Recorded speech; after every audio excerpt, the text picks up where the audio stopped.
think I'm not aware of what the two of you are doing? Kinukwartahan niyo ko para kayong dalawang makinabang! Abay, napakabastos talaga ng bunganga mo. Kano? Anton, I don't believe this! How dare you? How dare you even accuse me of being an unfit mother, Anton? Bakit? Nung iniwan mo ba kami, ha? Nung iniwan mo ba kami, kahit sandali lang, kahit saglit lang, naisip mo ba kung ano magiging welfare ng anak mo? Pagkatapos ngayon, ikaw pang makapal na mukha na magmamalinis sa akin at manunumbat, ang kapal na mukha mo. Hindi na ikaw lalaki minahal ko. At kung anumang respetong natitira sa akin para sa'yo, wala na lahat yun ngayon. Ubus na ako sa'yo!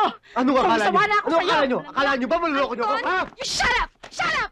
Just shut up! Huwag mong gamitin ang anak mo para linisin ang iyong konsyensya.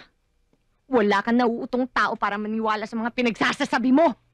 Enough, Dayan. Just go back to the room.